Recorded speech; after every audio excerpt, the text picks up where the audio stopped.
ఈ కార్యక్రమాన్ని మీకు భక్తితో సమర్పిస్తున్న వారు కాంచీపురం వరమహాలక్ష్మి సేల్స్. సాయి బంధువులరా, సాయి సర్వస్వం వీక్షిస్తున్న మీ అందరికీ ఆ సాయినాథుడి యొక్క దివ్యమైన అనుగ్రహం పరిపూర్ణంగా లభించాలని మనస్ఫూర్తిగా ఆశీర్వదిస్తూ, తమ్నైల్ మీరు చూశారు, మొక్కుబడులను చెల్లించకపోతే దేవుళ్లకు కోపాలు వస్తాయా అనేది. ఇది ఎంతో మంది అడుగుతూ ఉన్నారు నన్ను, కాబట్టి వీడియో చేయటం అనేది జరుగుతుంది. చివరిదాకా చక్కగా వీడియోని చూసే ప్రయత్నం చేయండి. సాధారణంగా మనకున్నటువంటి సమస్యల ఒత్తిడితో, మనకున్నటువంటి లౌకికపరమైన ఇబ్బందులతో, మానసిక చికాకులతో ఆ సమస్యల నుంచి గట్టెక్కటం కోసం, పరిష్కారాల కోసం అనేక రకాలుగా అనేక దిశలలో దశలలో ప్రయత్నాలు చేస్తూ ఉంటాం. ఆ పరంపరలో మనం హిందువులం, భగవంతుని విశ్వసించేవారం కాబట్టి మన ఇష్టదైవాలకు లేదా ఎక్కడన్నా కనపడిన దేవాలయాల్లో ఉన్నటువంటి ఆ దేవీ దేవతలకు మొక్కులను మొక్కుకోవటం అనేది జరుగుతూ ఉంటుంది.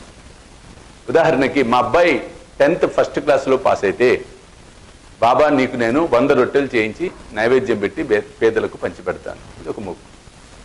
లేదు నూతన గృహప్రవేశం నేను చేసినట్లయితే అమ్మా నీకు పట్టు వస్త్రాలు సమర్పించుకుంటాను. రకరకాలుగా మనకున్న పరిస్థితుల ప్రకారం మనం ఇది చేయటం అనేది జరుగుతూ ఉంటుంది.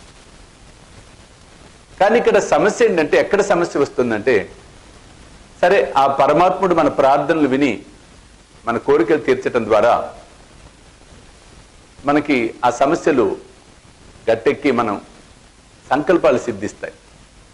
మనకున్న పని ఒత్తిడి అవ్వచ్చు, అలసత్వం అవ్వచ్చు, ఇంకోటి అవ్వచ్చు, కారణాలు అనేకం అవ్వచ్చు. కాక ఆ మొక్కుబడిని చెల్లించటం మానేస్తాం.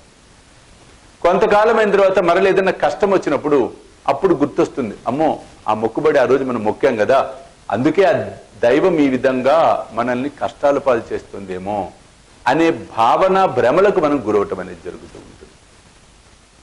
పోయి పరిగెత్తుకుని వెళ్ళి ఆ కాస్త మొక్కుబడి చెల్లించుకునే ప్రయత్నం మనం చేస్తాం. సాయిబాబా జీవిత చరిత్రలో కూడా ఈ ఘట్టం ఒకటి వచ్చింది మనకి. మాధవరావు దేశపాండే శ్యామ అనే భక్తుడి యొక్క కథలో జ్యోతిష్కుడు అతనికి చెప్తాడు, నీకు కష్టాలు ఎందుకు వస్తున్నాయంటే మొక్కుబళ్ళు చెల్లించలేదు కాబట్టి నీకు కష్టాలు వస్తున్నాయి అన్నప్పుడు శ్యామ ఇంటికి వెళ్ళి ఆలోచిస్తాడు. తన తల్లి తనకు పుత్ర సంతానం కనుక కలిగినట్లయితే వని వచ్చి సప్తశృంగి దేవతకు నేను నా బిడ్డను చూపించి మొక్కు చెల్లించుకుంటాను అని మొక్కుకుందట. తను వెళ్ళలేకపోతుంది. తర్వాత తన కుచముల పైన గడ్డ వస్తుంది, క్యాన్సర్, అది బ్రెస్ట్ క్యాన్సర్. అప్పుడు ఆమె అనుకుంటుంది, నాకు కనుక ఈ గడ్డ తగ్గినట్లయితే వెండి కుచములు చేసి తల్లి నా బిడ్డతో సహా నీకు దగ్గరికి వచ్చి నా దర్శనం చేసుకుంటాను అని. అది కూడా ఆమె చెల్లుబాటు చేయదు. చనిపోతూ ఈ విషయం శ్యామకు చెప్తుంది, నాయన ఎప్పటికైనా ఈ 2 మొక్కులు తీర్చేయాలి. అప్పుడు జ్యోతిష్కుడు ఇతనికి ఈ విధంగా చెప్పడం వలన ఇతను వెండి కుచములు తయారు చేసుకొని బాబా వద్దకు వెళ్ళి బాబాకు నమస్కరించి చెప్తాడు, ఈ విధంగా అయింది బాబా, నువ్వే నాకు సర్వం కాబట్టి వెండి కుచములు నువ్వే స్వీకరించు అని. అప్పుడు బాబా ఏం చెప్తాడంటే, అలా కాదు నాయన, ఎక్కడ మొక్కుకున్నారో అక్కడికి వెళ్ళి చెల్లించండి, వని వెళ్ళి సప్తశృంగి దేవతకు చెల్లించు అని పంపిస్తాడు. సరే కథ అంతా నడుస్తుంది. అక్కడికి ఈయన వెళ్ళటం, అక్కడున్న పూజారి బాబాను దర్శించుకోవటం కోసం పరితపిస్తూ ఉంటాడు. ఎక్కడుంటాడో బాబా తెలియదు. ఇద్దరు కలుస్తారు, మొక్కు చెల్లించుకొని మరలా షిరిడీకి రావటం జరుగుతుంది. అంటే ఇక్కడ బాబా ఇచ్చిన ఆదేశం కూడా ఒకటి మనం గమనించవలసిన అంశం ఏంటంటే,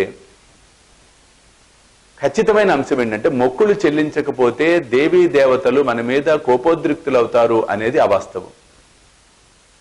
అలా ఎందుకు అవుతారండి? వారందరికీ మనం కన్న బిడ్డలం. కాబట్టి ఇప్పుడు మీ కొడుకే ఉన్నాడు, మీకేదో చెప్తాడు, నాన్న నీకు బ్రాస్లెట్ చేయించిద్దాం అనుకుంటున్నాను అని.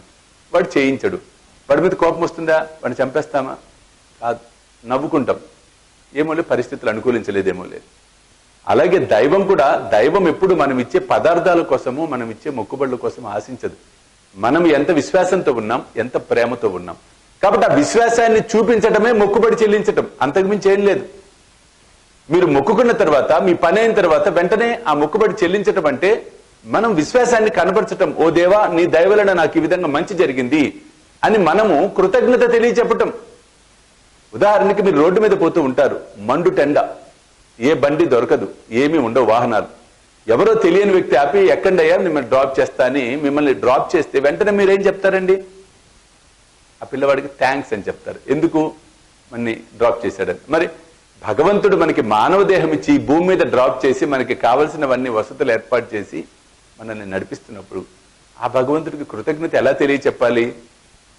కాబట్టి మొక్కుబడైనా ఏదైనా కూడా మనస్ఫూర్తిగా విశ్వసిస్తూ భక్తి శ్రద్ధలతో భగవంతుడిని పూజించినట్లయితే భగవంతుడు సంతోషపడతాడు. పత్రం, పుష్పం, ఫలం, తోయం ఏదైనా సరే ప్రేమతో మనం సమర్పించినట్లయితే తప్పకుండా పరమాత్ముడు స్వీకరిస్తాడు. అలాగే తప్పకుండా మొక్కుబడులు ఏవైతే ఉంటాయో అవి చెల్లించవలసిందే.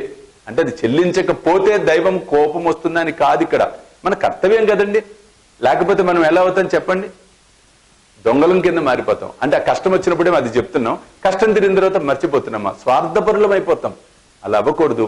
ఒకటి వాస్తవం, మీరు భగవంతుడికి ఒకటే చెప్పండి, నా కష్టాలు తీరితే ఇంకా నిత్యము నీ మీద భక్తి శ్రద్ధలు పెంచుకొని పూజలు చేస్తా అంటే ఆయన సంతోషపడతాడు. నీకు డైమండ్ నెక్లెస్ ఇస్తా, కిరీటాలు పెట్టిస్తా, గుళ్ళు కట్టిస్తా, గోపుర, ఇవన్నీ భగవంతుడు అడగడు. మనమేదో భయపడో మనమేదో చేయాలన్న తపనతోనూ మనం చేస్తూ ఉంటాం. కాబట్టి మొక్కుబళ్ళు అనేవి తప్పకుండా చెల్లించండి. చెల్లించకపోతే భగవంతుడు పగపడతాడనేది మాత్రం అవాస్తవం. సర్వేజన సుఖినో భవంతు. సర్వం శ్రీ సాయినాథ అర్పణమస్తు. జై సాయినాథ్. సాయి భోజన్ ఇది ఒక అద్భుతమైనటువంటి కార్యక్రమం. మీ అందరి సహాయ సహకారాలతో అత్యంత అద్భుతంగా సాయినాథుడు ఏదైతే ఆయన భావన చేశాడో, సంకల్పించుకొని ఆనాడు షిరిడీలో ప్రతి ఆదివారం గురువారం తాను స్వహస్తాలతో వండి 10 మందికి భోజనం పెట్టాడో, ఆ సంకల్పాన్ని నెరవేర్చే కార్యక్రమమే సాయి భోజన్. ఏ అకేషన్ అయినా అవ్వచ్చు, ఏ అకేషన్, ఏ శుభకార్యం, ఏ కార్యమైనా దాని సందర్భంగా మీరు కూడా ఈ సాయి భోజనంలో పాలు పంచుకోండి. సాయి కృపకు పాత్రలు కండి. జై సాయినాథ్. ఈ కార్యక్రమాన్ని మీకు భక్తితో సమర్పిస్తున్న వారు కాంచీపురం వరమహాలక్ష్మి సిల్క్స్. వరమహాలక్ష్మి